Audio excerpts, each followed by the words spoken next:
And The Star.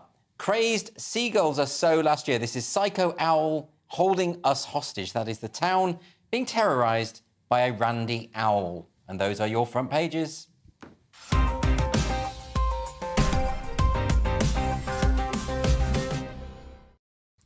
we're going to kick off with Saturday's Telegraph. Leo, what are the Telegraph running with on this day? So their main headline is that online misogyny is going to be outlawed. So you've got just a few weeks left of being able to be brutally misogynistic on the internet. So use it. You'll have to get off Twitter, Leo. Fill your boots. Yeah, just take a few days off work and get sending those nasty tweets.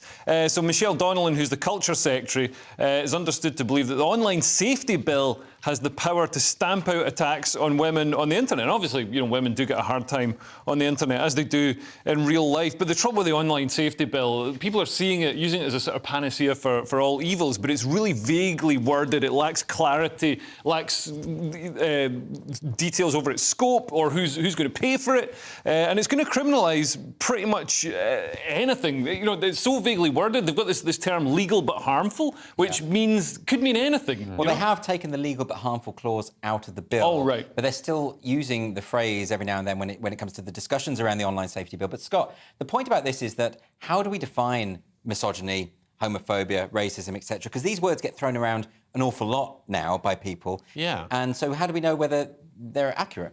And how do I tell my act? Right. I think you've had all of these things well, thrown at you. in one joke. Yeah. That's a real achievement. I don't know. It's strange. I do often think about my relationship with my mother that I wrote a show about once, and I guess that show could be seen as misogynistic because I was quite critical of her in many ways. Right. I was accused of being misogynistic for joking about Theresa May, who was then the Prime Minister. Oh, right. That's definitely punching up. She's much more powerful than I am. Yeah. Right, so that's what I mean, is that, yes, there's vile, misogynistic abuse online, and that's not very nice, but surely the people who it's directed at could just block that person and move on. Yeah. I mean, that's what I mean, is the users, rather than implementing government censorship or big tech censorship, which is bound to be exploited and abused. I'm not sure why these apps and websites don't just write codes that can identify words that are clearly misogynistic and then warn the user that that's... But they do. But then you're basically in communist China, and you've got to use, you know, a white sheet of paper to show that you're talking about free speech. You know, people can just codify and get round it. If only China was communist, then the whole world would be a better place. Right? No, it definitely is communist. Just because they've managed to harness capitalism to make themselves successful communists doesn't mean that they're not clamping down on everybody's rights there. But I mean, just the idea of being able to define, you know, what is abusive. If it's just something that makes a woman feel uncomfortable, and we've got to outlaw that, we're going to be here all year. You know what I mean? Thermostats. We're going to have to outlaw paying for dinner. There's so many things. Where's Haagen-Dazs. I mean, that's good and bad for some ladies, right? Yeah. You know, I mean, I think, you know, I'm totally chick positive. I love the babes, but sometimes, you know, women just snap over nothing. So we might be spending a lot of time, you know, hearing yelling and fighting battles for no reason. This is precisely the kind of chat that would be outlawed under the new bill. The government is going to regret opening this Pandora's box. This is just going to be an unending stream of complaints. Okay. It's when I read things like this that I realize I made the right choice with the gay thing, I think. Okay. Before this gets out of control, let's move on to the front cover of Saturday's Times. Scott, what have they written? Yes, appeals ban for migrants who reach the UK illegally. Rishi's trying to up his game, and he says he's going to ban migrants into the UK completely. He's made that promise when his Stop the Boat's one of his 5 priorities. Illegal. Yes, what did I say? Migrants. No, he's saying that if illegal migrants land, then they're automatically barred. That's the goal, isn't it? Right. Yes. That's what I thought. That's what I said. I'm sorry. So yes. Yes. So he's trying to stop the boat. The more radical proposal. There are 2 options he's providing. The more radical of the 2 would be the unprecedented step of withdrawing the right of illegal arrivals to appeal against their automatic exclusion. The second proposal under consideration would only allow them to lodge an appeal after they've been deported. So what do you think about this, Scott? I mean, over 45,000 migrants came to Britain last year on small boats. Right. That's a massive increase on the year before. And wherever you stand on this issue, it's obviously not a vote winner unless the government can get some sort of semblance of control over this. Would you agree with that? I want the ones who are good joke tellers to stay out because they're taking work. Yes. If they're Albanian and they come over and they bring nice wine with them, I don't know. Is that the criteria? So I'm just saying, if they bring something, like, bring a gift to make us feel better, you know? the British like free stuff. It's not come dine with me. Well, just it's a country. Yeah, but you know, I just feel like, you know, Britain is has one of the smallest illegal migrant imports of any country in Europe for many reasons. One of which there's a channel, you need a wall. Not anymore. Well, it is. It's number 9 on the list. Isn't this difficult though? Because of course we're all sympathetic to people fleeing war, people who have to leave because of their lives are threatened. I think we would all agree. We've got a great tradition in this country of bringing those people in and giving them refuge. Well, Albania, there's no war going on in Albania. There are other things going on in Albania that restrict people from making any sort of a living. Also, no, they can get jobs. I mean, what we've got in this country, we've got a great... Let me just finish. They're coming here for work, like a lot of people do. And again, we've had this conversation here before, where I hate the idea of a failing economy in the UK, where they're about to go into a recession very soon, and they're pointing the finger at 45,000 people and saying it's their fault, which is what we're not saying. Nobody's saying that. This policy is not a solution. It's not even a conversation on the subject. It's just finger pointing. No, right,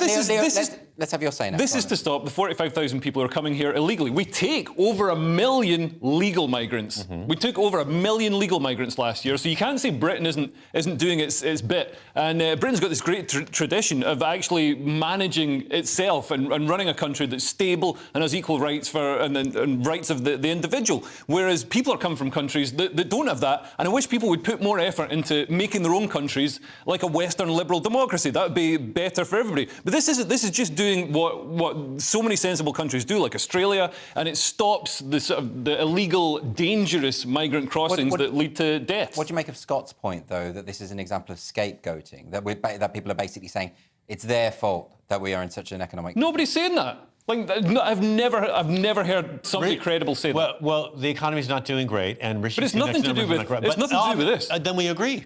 Yeah. Then why is this such a big deal? Why is Rishi doing this? Why Well, it's not just about the economy. A country's more than an economy. It is, but what Rishi Sunak needs to focus on is the flailing economy in this country. No, but this is another. Maybe we can fix both issues. Really? Okay. Well, we're not going to solve this tonight between ourselves, but we are going to move on now to Saturday's Guardian, and they are running with what, Leo? So the whistleblower who blew the whistle over the fall of Kabul in Afghanistan is suing the UK government after they were sacked. So this is the UK government has sacked this whistleblower.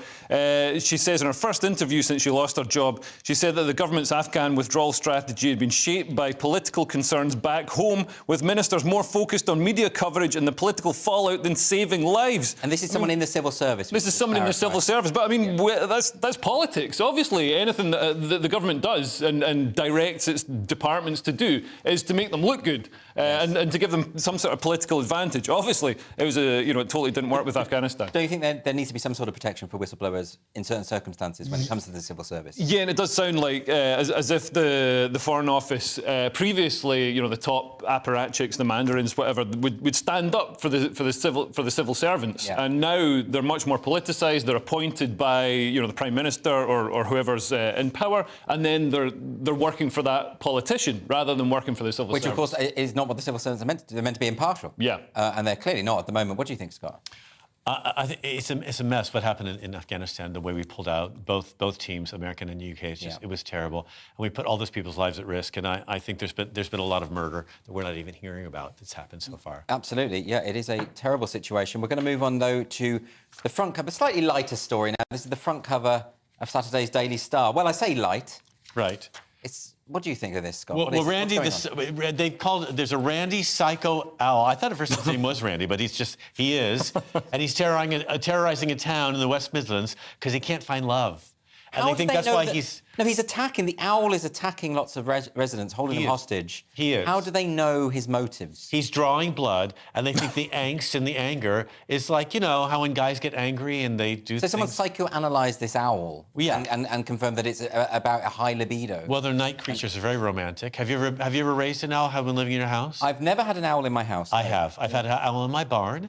They're very sweet. You have to feed them live mice. It brings you closer. But they are potentially violent. Now, they're quite brutal, actually, and they're really, really strong. So, if you remember the famous murder of Kathleen Peterson, the wife of the writer Michael Peterson, they made a film out of this called Staircase, very famous series. Yeah. Now, one of the major theories of how she died was that an owl attacked her Yeah. in the garden. It's actually the most plausible theory because they do sometimes just identify someone and go for them. As a mouse, yeah. I mean, As a mouse. that should have turned a few heads. Personally, I couldn't give two hoots.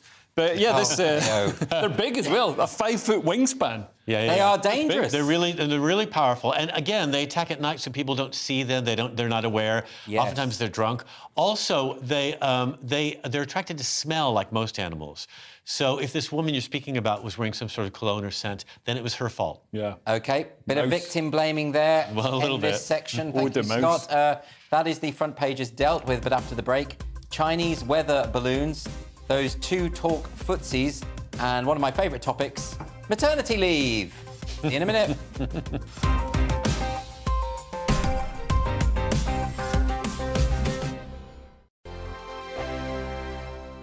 Monday to Thursday, 9 p.m. till 11 p.m. Join me, Dan Wootton. I'll bring you the sharpest takes and hottest debates. Do you not believe in prison? I don't believe in prisons. I'm completely stunned. I guarantee you there'll be no spin, no bias, no censorship. I actually was personally quite offended by it.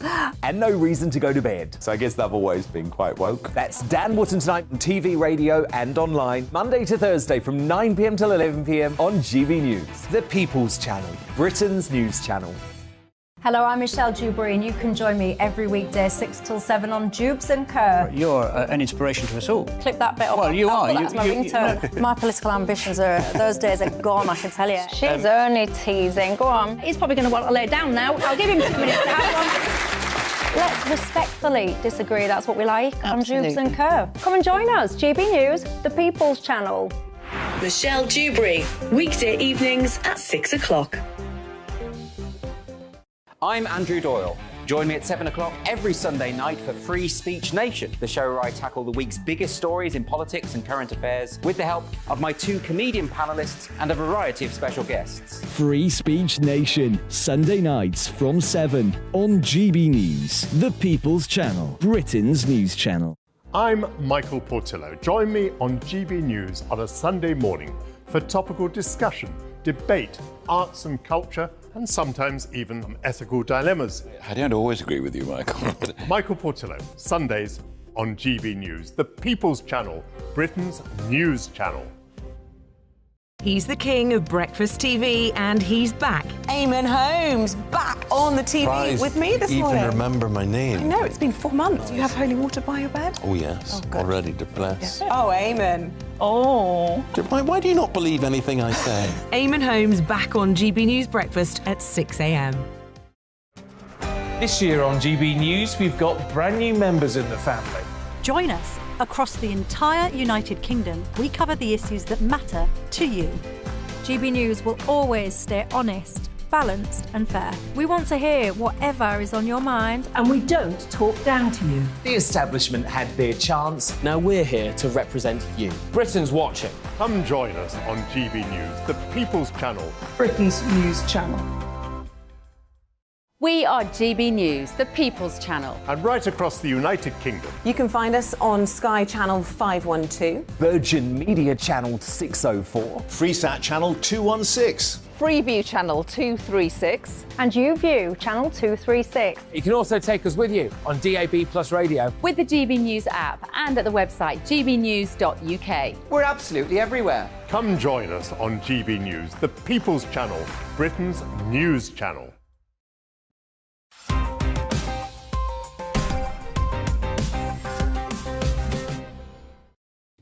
Welcome back to Headliners, your first look at Saturday's newspapers with me, Andrew Doyle, and I've got my transatlantic duo, Leo Kearse and Scott Capurro. And we're going to kick off this section with Saturday's Guardian. I thought everyone loved balloons, Leo. Yeah, a lot of people love balloons. Dolphins don't like them because they get stuck in the little hole on top. But the US Secretary of State has postponed a visit to China after a spy balloon from China flies over Montana, which is a place. It's not a pop star. So it's in Canada, isn't it? No, Montana? No, it's north of America. Oh, Montana's a state. It's a state. Oh, is it? Yeah. It was a Canadian village. No, Canada, well, it kind of is a very small population, but Canada spotted the balloon as well. Right. And this is a surveillance balloon. Yeah, so it's at 60,000 feet, so it's not a danger to aircraft or anything like that. It's above that. It's the size of 3 buses. It's quite a big balloon. I don't know where thought they got all it. balloons were made in China. What's the big deal? But I just can't believe they haven't, like, they're just letting it fly over America. They say, oh, it doesn't matter, it's not getting anything that a satellite couldn't get. So they're not shooting it down, which just looks weak. Trump would have shot this down already. Not even, like, scrambled the military to do it. Trump would have stood on top of Trump Tower and shot it down himself. I should firing say, into the sky. I should say, on Headliners, we're always trying to be innovative. We actually are the first news programme that has an AI producer. This is Tabitha, our AI producer, has generated an image of what she thinks about this story. If we can have a look at the image.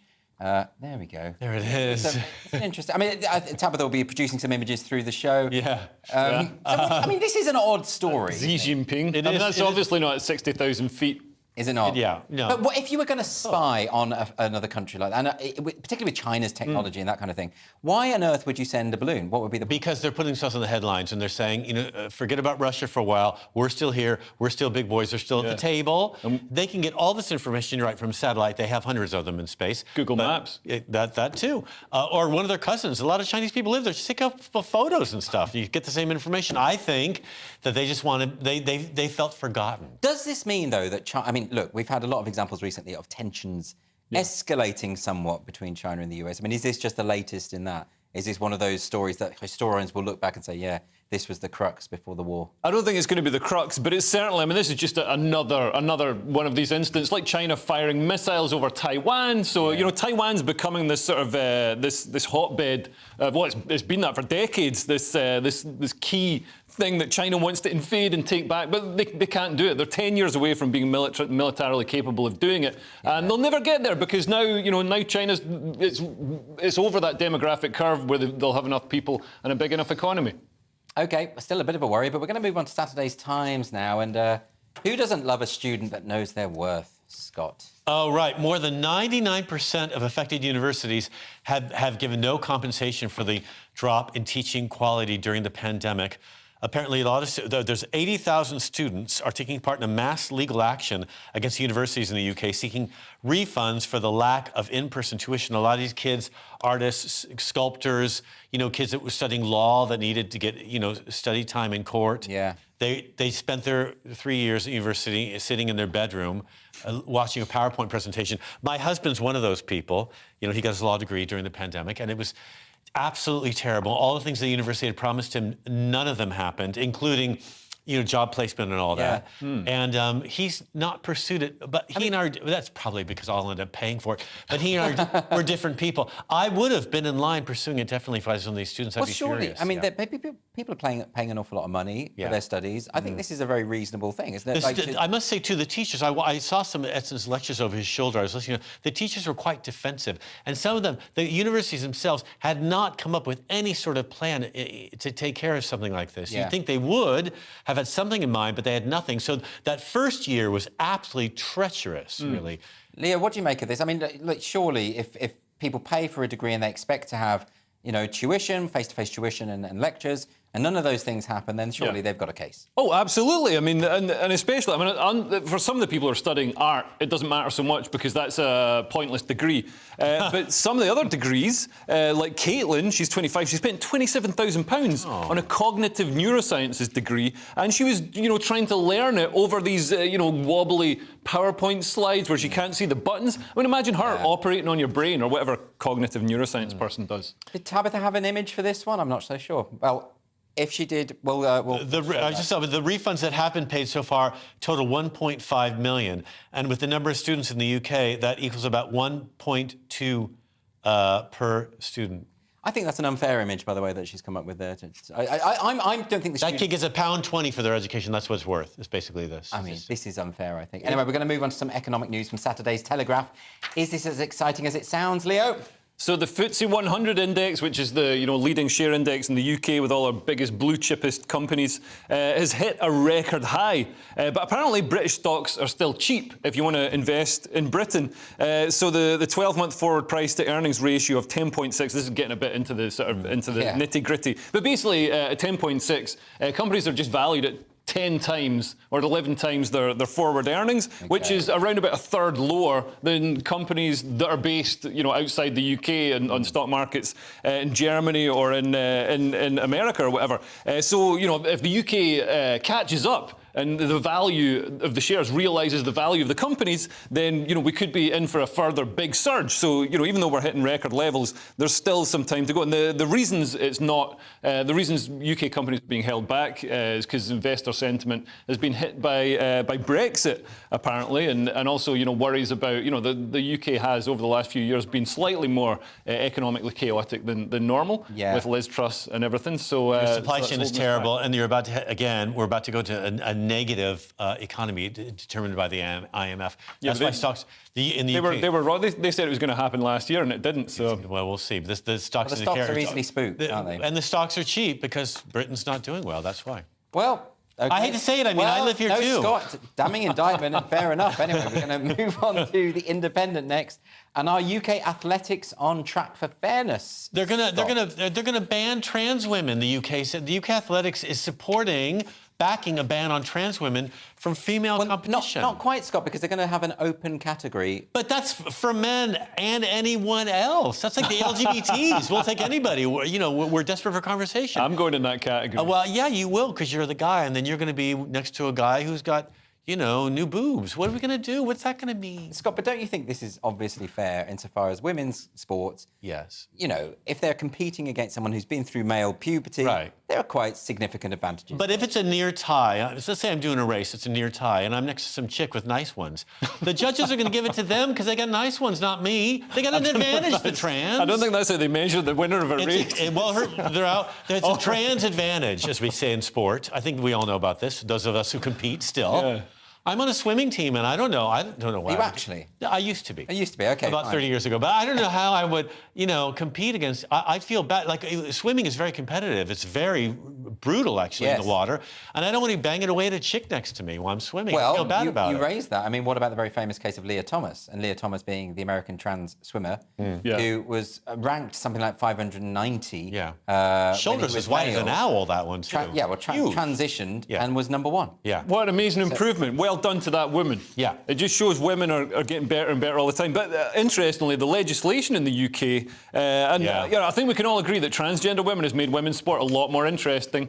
But the legislation in the UK, the Gender Recognition Act of 2004 and the Equalities Act of 2010 say that people with gender recognition certificates have to be treated as female for all purposes. Right. So apparently under the law, so they're going to have to change the law to clarify the Equality Act and point out that we're talking about biological sex. It's just saying they back the ban. They're not saying they can do anything about it. Why is this even a debate? I mean, seriously, why? Like we divided sports into male and female precisely so that women could win something. Somebody should have brought that up before we signed these laws. We passed these laws. We need to stop passing laws like the online safety bill, hate crime bills. All these laws are really badly worded and create problems further down the road. I say just take all the athletes, throw them in the same thing, let them get like the Tonys. I mean, the Tonys are separated by gender. They're going to stop that. All award ceremonies have stopped it.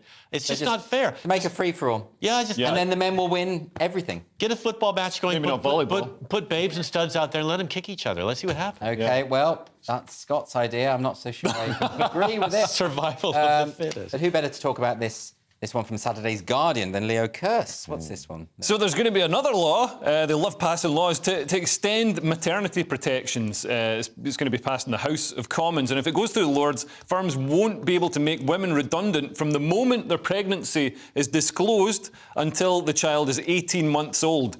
So that's, that's feasibly well over 2 years.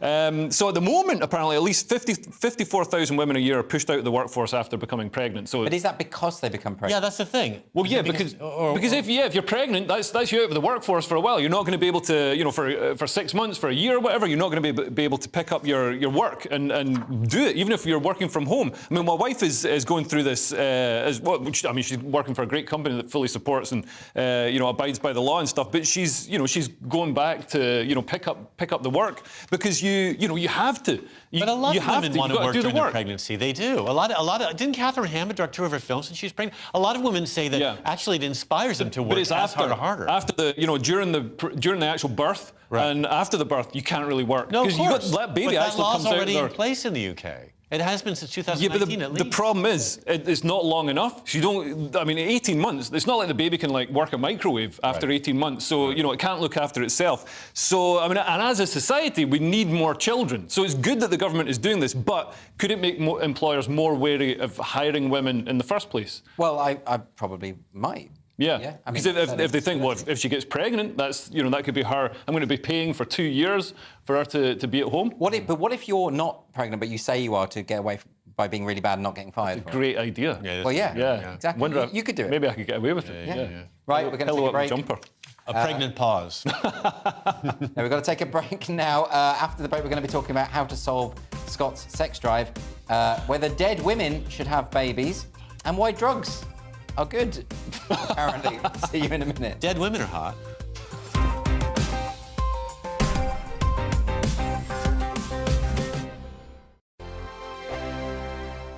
I'm Simon Evans. Join me on GB News for Headliners at 11 p.m. What's the scoop? I'll be joined by two of the country's top comedians. That's right. As we take a look at tomorrow's newspapers tonight. We're going to get into trouble. If it's a big story, we'll be covering it. Spill some tea on him. There we go. But we'll also have some fun. I wouldn't stick up a bank. My father didn't love me. So anyway. Headliners every night from 11 on GB News, the People's Channel, Britain's news channel. Monday to Thursday on GB News, it's Bev Turner Today from 10 a.m. We're going to be here for you, our GB News family, to keep you up to date, but also make you smile. The guy went from puberty to adultery. And I can't wait to bring a few of my own opinions. I have no time for cultural totalitarianism. We'll engage in passionate, but always polite debate, with your thoughts and opinions at the centre of it all. Only on GB News, the People's Channel, Britain's news channel. I'm Mark White. As GB News Home and Security Editor, I cover those key issues that are so important to you. Our authorities, our communities doing all they can to combat violent crime. With the public services under unbearable strain, why are we still failing to control our borders? Defence, the first priority of any government, has been continually hollowed out. Can we trust our politicians to protect the armed forces? Join me, Mark White, on GB News.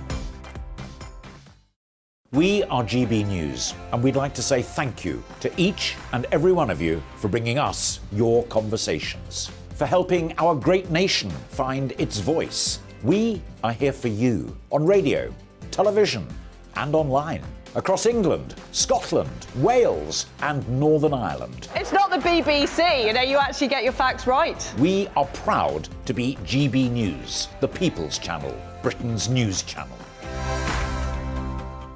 I'm Michael Portillo. Join me on GB News on a Sunday morning for topical discussion, debate, arts and culture, and sometimes even some ethical dilemmas. I don't always agree with you, Michael. Michael Portillo, Sundays on GB News, the People's Channel, Britain's news channel. Hi, Andrew Pierce here. Join me every Friday lunchtime for a proper no-nonsense debrief of the week's events. With special guests in the studio and the GB News team on the ground, I'll be getting you up to date with news, some intelligent discussion, and my own sharp take. The weekend starts here with me every Friday lunchtime on GB News, the People's Channel, Britain's news channel. Join me, Lawrence Fox, on GB News. Frank, fun, fearless, and sometimes serious. Much as I love a Friday night punch-up, what I really want is a battle of ideas. I want to look at things differently. I want to hear different voices and engage with your unique experiences. Every Friday at 7 p.m. on GB News.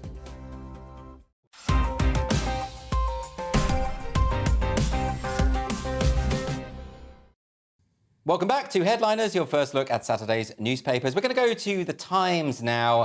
Most people are a fan of gay marriages, Scott. They are. They want the gays off the streets. That's the strategy. How dare we be having fun on a Wednesday night in a disco, hanging out with sailors with a disco ball over our heads. So you preferred it before? Yeah, I liked it when it was illegal. You are married. You are gay married. I'm gay married. And I was around when it was illegal and when it was legal. And it was so much more rocking when it was bad.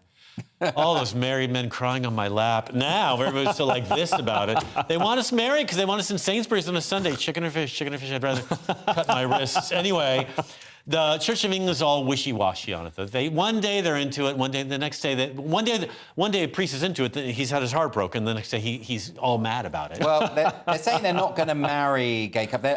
They're quite pro-gay, aren't they? I know so many priests through the gay comedy circuit, gay and who are living with their partners on the premises of this religious institution. There's loads of gay priests. Yeah. But so what's are they lying? The priests themselves are lying? I think the point is insofar as it's about the religion, it's about the faith, the belief that marriage is the sacrament between a man and a woman. That guy in Canterbury said, I wanted to unite. I'm not going to take a side. That bearded closet in Canterbury. I'm not going to take a side. I want everyone to get along. It's like, well, we're not getting along as long as you're like this. You're making it worse by all this friction. Leo, what do you think about this, speaking as a straight man? Well, I just think it's weird that you've got this, these biblical texts that say, homosexuality is a sin and all that sort of stuff. And then the people who are, entrusted with sort of spreading that word are clearly, they're not allowed to marry, so that's going to attract men who don't want to marry women. And it seems weird that, you've got this sort of homosexual cabal preaching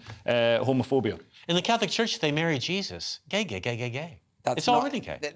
They wear a wedding ring. They're married to Christ. When I was 5, I knew that was a problem. Symbolically, they are. We're all married symbolically. That's the point. Right, we're going to move on now to the Telegraph, and this is a bit of a more deterministic theme. Who's got this one? I've got this one. So a brain scan can tell you whether you hold conservative views. I don't think I need the scan, to be honest. But it says that people who share the same beliefs on topical issues show similar neural fingerprints when they run through this scan. So scientists have scanned the brains of people with conservative and liberal views and shown that they react differently to topical issues such as abortion and immigration. But I don't know, I doubt this. I think, left and right is a weird way of categorising people. I think, now we've moved beyond that and it's more individualism and communitarianism. Right. Scott, this is the point, isn't it? It's not the case, is it, that we have a left-wing brain or a right-wing brain and that, it's wired into us because, these are just outdated ideas from the French Revolution. I think they're just talking about portions of the brain, like when they went up to the hypothalamus and said that has something to do with sexual options, sexual choice about 20 years ago. They're saying a University College London study said that conservative people tend to have a larger amygdalus, which is it's your fight or flight section of your brain. It's reactive, it's emotional. Okay. And the area of the brain connected to the anterior cingulate is smaller in a conservative brain, and that part of the brain is associated with courage and having a positive outlook. This is so dangerous, this stuff, isn't it? This study was conducted by Colin Firth. Now, you tell me Colin Firth, the lovey Hollywood liberal, doesn't have a bias in this. They say conservatism is linked to fear in the brain. That is obvious nonsense. The left, look at their attitudes to face masks, to vaccines, to nanny states, to socialism, to the NHS. The left are walking around terrified of, viruses. You're being very emotional and fight or flight and conservative right now. Surely, and I'd win that. See how cool I'm being. I'd win that fight as well. We should not be, effectively pathologizing what it means to be left-wing and right-wing. You're so defensive right now at the thought of this. It's just a study, you guys. I'm being really liberal right now, and I'm accepting your viewpoints, and that part of my brain is working really effectively. We're going to move on now. Let's go to the famously asexual Scott Capurro to take us through this one. I always get the stories about low sex drive. Why is that? I'm the oldest one on the panel. I'm 16. Arbitrarily assigned. I don't feel that way. No. I feel like I'm being picked on. It's passive aggressive. Apparently, if you have scientists find that Peptin improves sexual processing and increases the rigidity in your penis. What is Peptin? I don't know, but I want a bucket of it right about now. It's some sort of hormone. It is a hormone. Scientists at Imperial College London gave 32 men and 32 women with HSDD, which means low sexual desire, a treatment of the hormone Peptin. Right. And then about 85% of them had a really good effect. But a lot of people now, we were talking about this earlier, a lot of guys are taking testosterone replacement therapy. Right. They throw it at you like candy in America because they want everyone running the world stronger. But here, it's got much more. You can't even find it now online. And what it does is it has a lot of positive effect. Now, it increases your positive feeling about yourself, as well as your sexual appetite, and bone mass, muscle mass, increase your appetite, helps your sleep. They think it also, they're watching now the rate, the increase in suicide amongst old people people over the age of 60 has increased, and they're wondering if they need to give them this to keep them from killing themselves. Well, OK, this is interesting. Leo, what do you think about this? I mean, surely having a low sex drive can be quite good. You know, you're more productive, you get more work done. Yeah, but I don't think it's a good thing. And I think the quest to get laid has driven a lot of mankind's, greatest achievements. So it's also driven some of the worst tragedies. I can't think of any. Helen of Troy. I don't know who that is. But made up. If you look at things like the invention of the sports car, which looks really cool and goes really fast, that was so somebody could look more attractive and get some. Are you sure about that? Yep. Oh yeah, in Brazil, you got a nice car. Man, you have boobies 24/7. So you think that's what it's all about? But I'd never heard of it. I'd never heard of this hormone, and it doesn't just help with your sexual libido. It helps with the other release of other hormones inside your body, and you feel younger. It's like that film Cocoon. So can you actually get this stuff? Well, they should put it in the water. I mean, it sounds like I can't see any downside. I mean, we're always rushing to get the latest scientific advancement down the throats of everyone. So why not this? OK, interesting idea. OK, we're going to move on to Saturday's Mail next. And brain-dead people shouldn't have babies. So that rules out the majority of the population of Stevenage. So yeah, this is, should brain-dead women be kept alive and used as surrogates? So this is a professor of philosophy. I mean, this is a university paper that's slightly been blown out of proportion, but this professor of philosophy in Oslo has claimed that keeping women who are brain-dead alive and impregnating them could be a viable option for women who prefer not to carry a child, or gay or infertile people. And it also says women would avoid the pregnancy health risks, such as high blood pressure, along with any emotional trauma as a result of complications. I mean, this is where science is going now. We're working out excuses to impregnate corpses. I mean, and it would be embarrassing if you were born of a corpse and you had to say that. Yeah. Ultimately. Well, there's so many issues. I mean, how do you tell if a woman's brain dead? Yeah. A bit of online misogyny for you there. There we go. Scott, I should point out, though, I mean, this was a professor of philosophy, and professors of philosophy often posit these extreme ideas to get a conversation going. He may not even mean it. He may just be interested intellectually. I think it's a she, that person. You're being a misogynist right now. Well, I've just misgendered. But anyway, it is Norway. No one's listening. The thing is, I feel bad for the kid born from a dead body because you have your mother to blame. If you turn out all messed up, who are you going to say it's their fault, I think you're definitely going to turn out messed up if, They've done it twice in Portugal, apparently. Yes. Recently, actually, a female athlete died of a severe asthma attack. Well, she went brain dead. And she was pregnant, 15 weeks. So the doctors kept her alive, so she was sustained until the child was born, and born healthily. Yeah, and I'm sure that wherever she's floating, because she did die after the baby was born, that she's really happy that. No, that's great. But she'd consented to the pregnancy beforehand, so it wasn't a new pregnancy being, But what are you going to do with these bodies? They're brain dead. People don't want to bury them. They're not literate. The families won't give up. They're holding on. So use it. Use that dead corpse. Stick something in it if it grows. Oh, whatever. Horrible. Well, you got an old plant. You got an old plant around the house. You grow a plant in it. Same thing, isn't it? Really? What a horribly grim idea, Scott. I don't want to hear any more from you tonight. Nice. We're going to move on now to the Times. Times, this one's for you, Scott. Are you a fan of fun guys? Well, yes. Fun guys. I love some fun guys. Yes.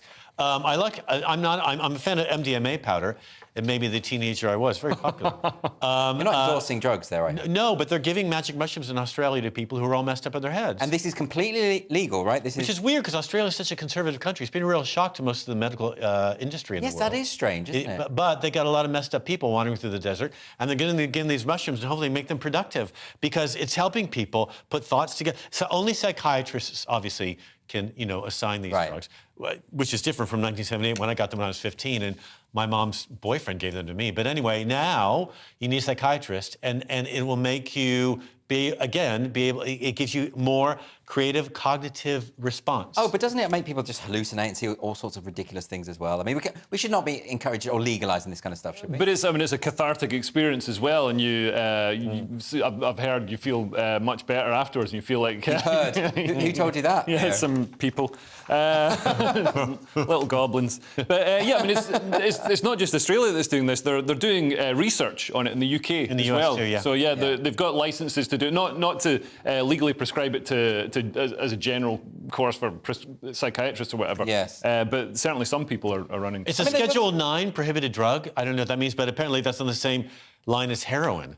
Which is ridiculous. Yeah, but there's all sorts of examples, though, of drugs being decriminalised for medical purposes all the time. Well, magic mushrooms used to be legal in the UK up until a few Not too long years ago. ago. Yeah, you could buy them at 10 the years corner ago. store, The sandwich boards on Oxford Street saying, buy magic mushrooms here. Because the law said it was only if they're dried or preserved that they were illegal. So people sold fresh truffles and fresh mushrooms. OK, well, we do have to take a quick break, after which we're going to be talking about a very entitled Singaporean, the impact of mansplaining on women's brains, and why you should never pee before you leave the house. See you in a minute.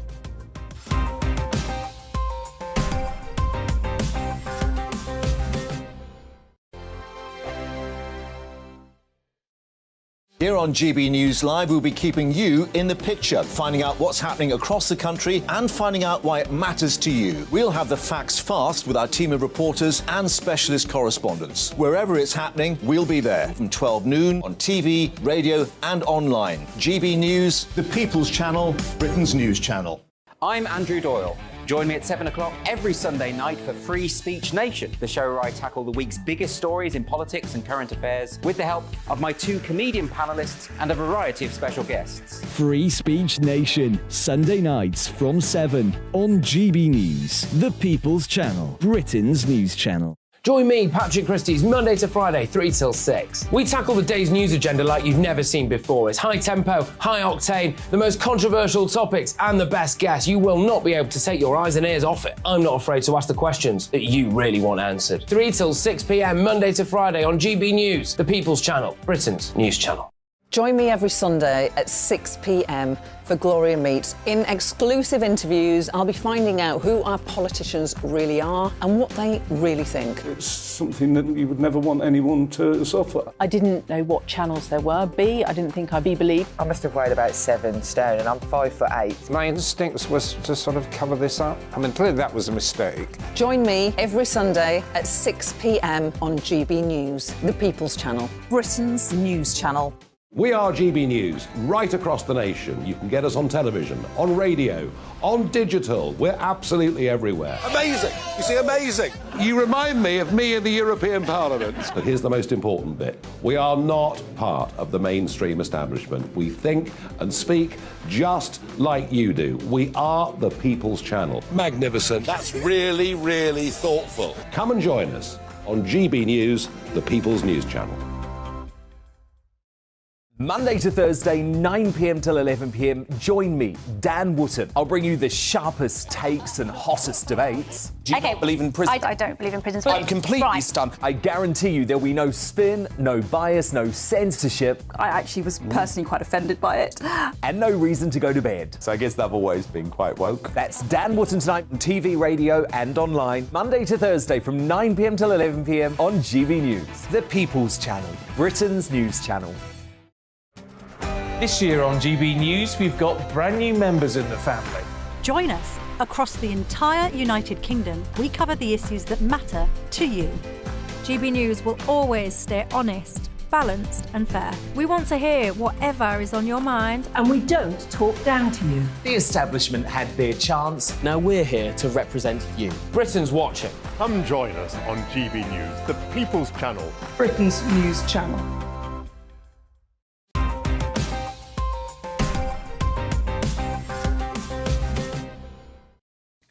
Welcome back to Headliners, your first look at Saturday's newspapers. And there's surely better ways to handle rejection than this, Leo. Yeah, so a man in Singapore is suing a woman for just wanting to be friends instead of lovers. He wants 3 million Singaporean dollars, which is about 2 million British pounds, in damages to cover. He's asking for financial losses as well as rehabilitation and therapy to overcome trauma. So basically, he was after this woman for ages. He befriended her in 2016, and then, after a few years, he was like, "Oh, you're my best friend," and she's like, "No, we're just friends." And then he started getting all weird. I mean, he was already quite weird, with repeated requests and demands for more frequent meetings and deeper conversations. So she decided to cease all contact with him. So then he sued her. So now he's trying to sue his way. After trying to friend his way into her underpants, he's now trying to sue his way in there. Does this mean that if anyone gets dumped by their partner, they can sue them for the trauma? Because it is quite upsetting, that kind of thing. It is, and he claims that she ruined his stellar reputation. Oh, so this is about humiliation? It is, yeah. Okay. I mean, in some countries, he would have just had her killed. Which would be worse, right? So It would be suing is worse, a better thing. So right? you're actually finding a silver lining. I'm just saying, you know, I've been dumped by people, and it really broke my heart. Now I'm thinking, that's a good idea. Maybe you should have sued them. I'm maybe thinking about it. Well, Or I could have married better. Well, you certainly had emotional trauma as a result. So. Yeah, I mean, it broke me. But I won the Perrier with it, but it Yeah, ruined you wrote me a for show about a year. about it. I did write a show about it, Yeah. And it ruined me for about a year. And he was a prostitute, too. It just broke my heart. Okay, let's not go into your private life too much. He's a stripper as well, though. Okay, we've heard enough. What do you dealt think, drugs. Leo? But I mean, leaving his point aside, but is there a future that might that come to the UK? Might that be something? There's all these ambulance chasers that make a fortune out of it. You know, you slip over in the street, you can sue the people who made the paving stone. You know. I don't think. I think the judge will say you're weaponising the legal system to harass this woman, which seems to be way. I mean, you're in the friend zone. There's nothing. There's no way out of the friend zone. So just deal with it. Move on. But even if they were married and she decided she didn't want to be married anymore, you can't sue her. Why does he buy a life-size? Well, I mean, divorce can end in suing, but why doesn't he just buy a life-size doll? One of those beautiful dolls. The new sex robots. That Yeah, they they're have. great. Well, but they're not great at the chat. But he doesn't sound like he's a great conversationalist as well. No, He's a bit self-centered, actually. Sounds a bit creepy. Anyway, we're going to move on now to The Guardian once more. And who better to explain this story to you, the viewer, than three middle-aged men? So, Scott, let's take it away. Oh, The Guardian. Which one is this? This Sorry. is the The mansplaining. Yes, of course. That's where I got lost. Apparently, mansplaining isn't really that bad. It's actually a good thing. Okay, this is a study, right? Well, Caitlin Briggs from Michigan State University interviewed 128 volunteers and posed a question to them from a male and a female. Yes. And then both of those people mansplained to them what they thought they didn't understand in this study. Yes. And the women who were being mansplained to were more offended and quieted down a lot more when men were mansplaining to them. Okay. And much more than when women were explaining things to them. But men, in response, didn't bother them. They didn't. They didn't get quiet. It didn't hurt their ego. They just thought, oh, this person's just kind of rude. I'll just listen, and then turn it into a joke with my friends later over a beer. Isn't mansplaining just a bit of a nonsense? You know, because men and women can both be condescending and rude. That was the whole point of the thing. So it's really about positions of authority and who's over you and who thinks that they can tell you. It's really about the person being mansplained too. That's what they found. So women get all huffy and defensive. I mean, not all women, obviously. I should probably point that out before I get punched in the face when I get home. But whereas men are more likely to just roll with it and not care because, you know.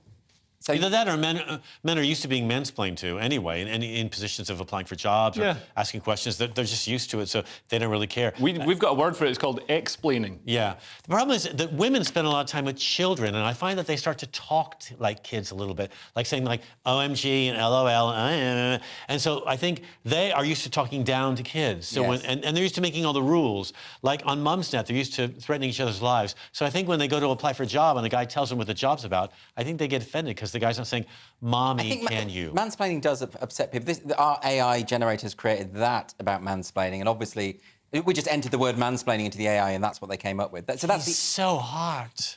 Scott, that's not the point. Why of are the we image. using a PlayStation 1 game to generate AI? It's not my thing. Nothing to do with me. Anyway, we're going to move on now. Let's have a look at The Independent. Is this the end of OnlyFans? Oh, talking of artificial intelligence generating things, so AI-generated women plan to destroy they don't plan, because they can't plan things, they're just generated. But there is a plan to use AI-generated women to destroy OnlyFans, but it has one critical flaw. When you generate these women, so somebody generated a picture of these, scantily clad women. Yes. Hopefully, we're going to get it on the screen. There it is, amazing. So that is a generated image. This is a generated image. If you look, there's a few telltale signs, like their faces. Oh, I thought it was going to be the faces, but there you can see they've got green circles, and normal women never have green circles on them. So because the AI, are they sisters? They all look related. It's like uncanny valley. Yeah, they're all basically the same face. I think it's uncanny valley. It's like you'll just see random fingers, like they'll have 6 fingers instead of 5. Oh, right. Well, that could happen. Anne Boleyn had 6 fingers. And connected body parts. Yeah, but these aren't inbred. They chop that off. They have strange poses, and there's a few giveaway signs. But I don't think it's going to matter. I think it can still replace OnlyFans because men will bash one out to anything. Yes, we're not. In yoga class this morning, I was sitting behind someone and they had webbed toes, and I'm so glad I didn't have breakfast before I went. Okay, Scott. Anyway, what do you make of that? I mean, look, the fact that the computers can now generate individuals that look like they're real people, that's a problem, isn't it? I guess. I mean, I'm accused of looking like Kevin Bacon all the time. I can see that. Been a problem for me. Yep. Yeah. All right, we're going to move on now to this next story, and this one is about pants. Right. What's this, Scott? Well, there's a way to stop babies from crying. Oh. One is to drop them down in a well. But if you like your baby, there's a better way to handle it, and that is most babies cry because they're damp, because they're wet. Yes. And they don't like it. At the bottom of the well. Yeah. They're all wet down there. Hey, baby. They're all wet and stuff because their diaper hasn't been changed. So now they got these new diapers now. They're called smart diapers or salty baby diapers. That's what they're called. And that's what I call them. There's a little salt in the diaper, and when the salt gets, responds to the damp, then the parent knows that the diaper needs to be changed. What this is needed is it's needed because so much bad parenting happens out there. That's the whole point of it. So just change your baby's diapers more often, like wash your hands more often, and you won't get so badly, a pandemic is less likely. Yeah, I think electronic nappies seems to be slightly overkill. Like, I mean, somebody's going to plug this into the mains and blow up their baby. Or maybe make it larger. That's what happens in cartoons. I saw a documentary about that. See? Yeah. If you electrocute a baby, sometimes it grows bigger. Not necessarily a bad thing. And this is going to be more pollution. There's circuit boards in there. There's sodium chloride. I like how they say sodium chloride It's as just if salt, it's really. a fancy chemical. Yeah, it's just salt. Yeah. Sodium chloride. Yeah. So there's an inbuilt sensor in the diaper that alerts you when the baby's wet. So that way the baby won't cry. You get right on it. Yeah. Okay, and you should use this. You've got a baby now, haven't you? Yeah, but we just change her nappy. You just do it in the traditional way. You don't need you just wait a bit. Or... I was drinking some milk, now. Yeah, so another pointless invention then. Yeah. Your baby's crying like on the plane. Oh, God, it's horrible. Where's a sniper pointing at seat 7 when you need one? Okay, that's all for tonight's show. But before we finish, let's take another quick look at Saturday's front pages. We've got the Daily Mail. Did Nicola slip into the river going after the dog's ball? Very sad story there. The Daily Telegraph has online misogyny set to be outlawed. The Guardian is running with Kabul chaos whistleblower sues ministers after sacking. Front of the Mirror now has Women Stars revolt on Jeremy Clarkson, and The Times has appeals ban for migrants who reach UK illegally. And that is all we've got time for. Thank you to my guests, Leo Kearse and Scott Caporo. Join me and Leo for tomorrow's show, where we'll be joined by the very funny Cressida Wetton. And remember that if you're watching the 5 a.m. repeat, stay tuned for the breakfast show, which is coming up just after this break. Thank you for joining us on Headliners tonight. We'll see you later. Farewell.